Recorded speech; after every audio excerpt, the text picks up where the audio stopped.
Hey everyone, welcome back to the channel. So just doing a little lawn update. We're going to walk around the yard, just kind of show how everything's going this early part of summer, and just kind of point out a few issues I'm having, some good things that I'm having, and just pretty much what's going on in the lawn. So let's get started.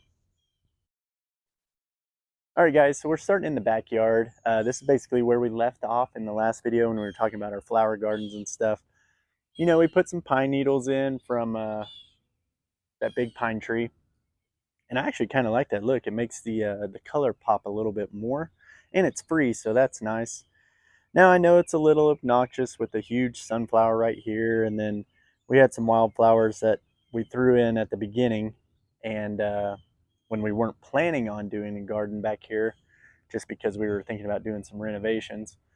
Anyway, just gonna let them stay there just for a little while until the blooms come in, and then once we start getting the flowers off, we'll end up pulling those suckers out because they're just annual wildflowers and stuff.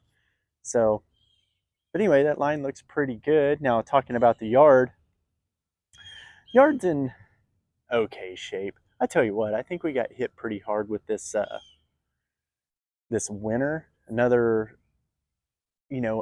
harsh winter here in the DFW area. It's really put my Bermuda and the St. Augustine kind of behind. I feel like it's just taking a little while to get going. I did have the annual ryegrass back here, so I think I still have some residual like damage left over of it. This area in the middle, it had the ryegrass in it. However, I think whenever the ryegrass got planted, I had lost some of this Bermuda in this area due to the very hot temperatures of last summer whenever I started losing lawn. But I put a little bit of peat moss down, just trying to give it something to get going here. But it's not the best looking thing. I've also got a little bit of rust colors in the yard. So be doing an application of fungicide for that and just try to get rid of those areas. Now over here on this garden, just a little hodgepodge mixer we ended up finding this little lantana on sale at a local nursery and ended up buying it. Put it in there to give it a little bit of color. The broccoli has already done really well this year. We've already harvested a few of those off of there. And then over here, we have our first dahlia trying to come into the world, so that's great. That'll be really neat to see that. Another sunflower, a blackberry bush, it's all finished for the year. And then just, cherry tomatoes, something for the kids to snack on whenever they're back here. They have a lot of fun with it. And then, of course, the random stuff from compost piles. This one is an acorn squash. And I always think it's fun just to let those go just to see what we end up getting with that. Right now, the auto mower has been doing all the cutting so far.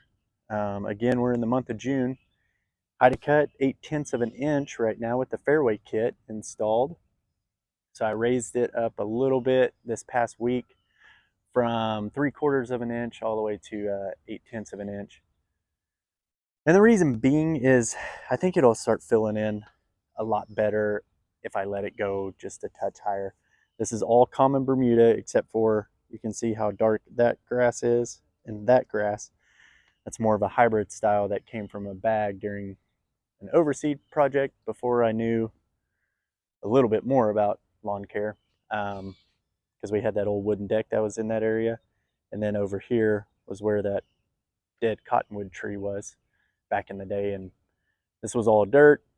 Instead of just letting the common Bermuda take over, I had put down some bag Bermuda. So if you're thinking about ever overseeding, this is kind of the results that you could expect. Not this results, but if you have good results from it, if you don't have the right species, so that's common and that's from the bag, which you don't really know what that's going to end up being, but you're going to have two different colors. So anyway, is what it is. I'm not going to go in and snuff it all out unless I'm going to do a whole new project back here, which I don't have any plans to. Right now it's serving its purpose, um, just giving us a nice yard to play in. Again, there's some more of that little rust areas right there that I'm gonna start treating with some fungicide and go from there. All right, now over here we did make a few modifications. Got that hydrangea, was in the last video. It's in the ground and doing well. And then I took an azalea from the front garden and put it back here. This one was just in hard shade the whole time, which is why it looks like sticks with a few leaves on it. Gets a lot more sunlight in this area.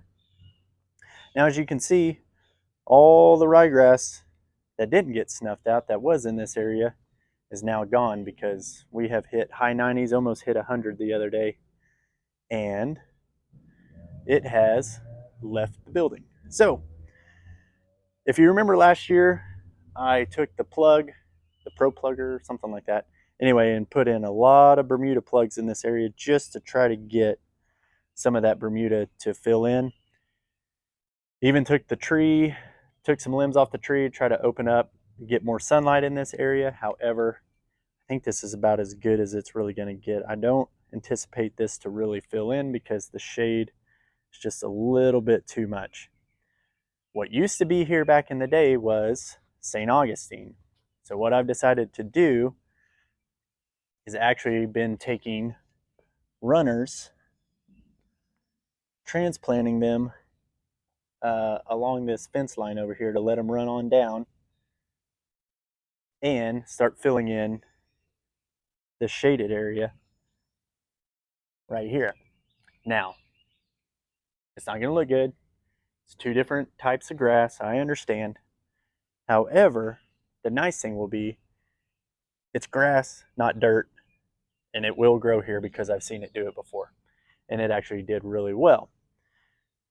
You know, that was probably one of my dumb moves, was taking that out. I should have just left the St. Augustine, just had two different heights of grass and let it go from there. And actually, I probably could have had one height of grass because if you remember, whenever I killed off all that St. Augustine had ran all the way up in here, had the St. Augustine kind of running over in this area. Well, I used to cut that with the reel mower below an inch and it didn't die. So we'll see what happens. But it's got to be better than dirt, right?